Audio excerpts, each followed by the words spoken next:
ilalagay ko naman ay snail white na double. Oops.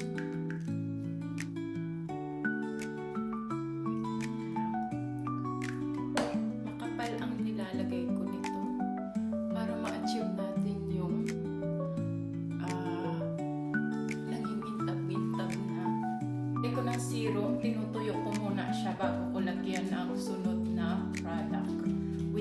So ito yung sunscreen natin. Ayan. Hindi na mawala.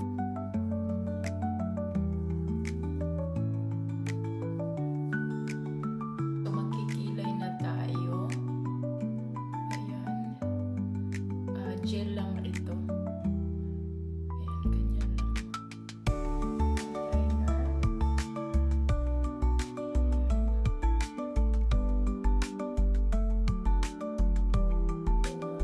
It's Sunday. I thought it delivers Sunday. But yes. Next is eyeshadow. So, ganyan lang. Basic lang. Ito lagi ang ginagamit ko yung pink.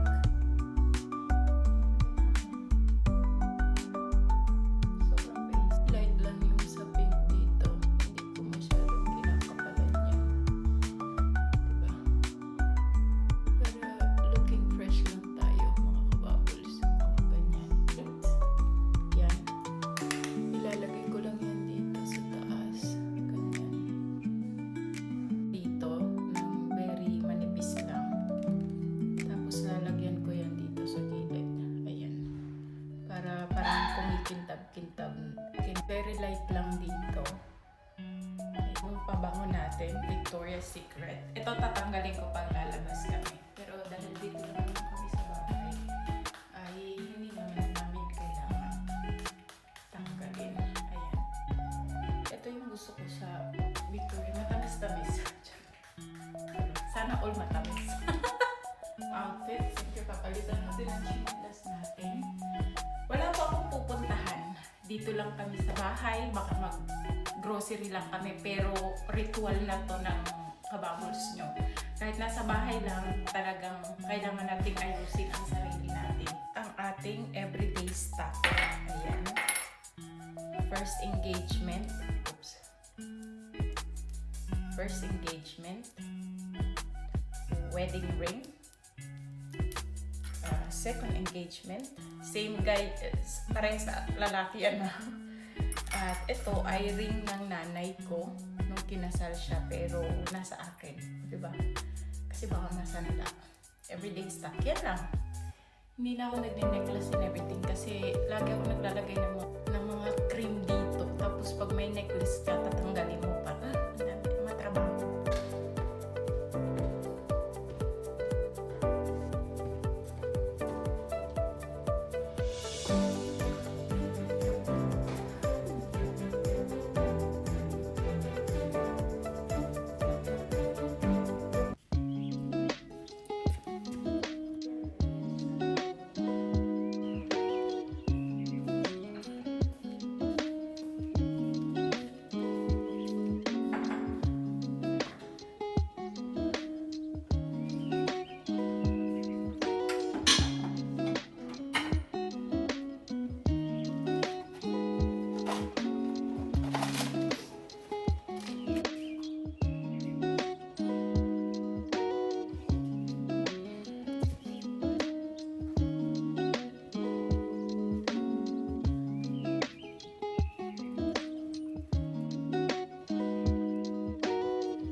Nakauwi na kami sa aming paglalayas at hindi na kami lalabas. Ikabit ko lang to kasi nandito na tayo sa bahay. Ganito lang ang bumili ako nito. Nakita ko to kay Miss Jen. Ayan o. So ito try natin. Pang sa katawan naman to. Hindi, actually pang mukha siya pero gagamitin ko siya sa katawan. Ayan. At siyempre napakadaming face mask. Ito sa mga bata. Ito sa akin. Okay. Kami po dito ay hindi masyadong makeup person. At kung ano-ano pang mga laruan galing sa Five Below. So, hanggang dito na lang ang video ko. Maraming salamat sa panonood kung nakarating ka sa dulo. Thank you po at sorry, medyo mahaba ito. Yun lang. God bless you and take care. Bye! Pahabol pala, may titingnan kami na nest, bird nest dito sa bahay namin. Sa bahay? Bakuran. So, andito siya banda. Init sa labas kahit walang araw. Ito siya sa kamyas namin. So, andito po siya. Ayan, dyan. Ayan o. Ay, Diyos, ayan. Ayan po yung mga ibon o. Ayan, nakita nyo ba? Dito sila nagpugad sa kamyas namin. Yun lang, nag-enjoy naman kami. And, nag-enjoy, para yun lang. Anyway, bye!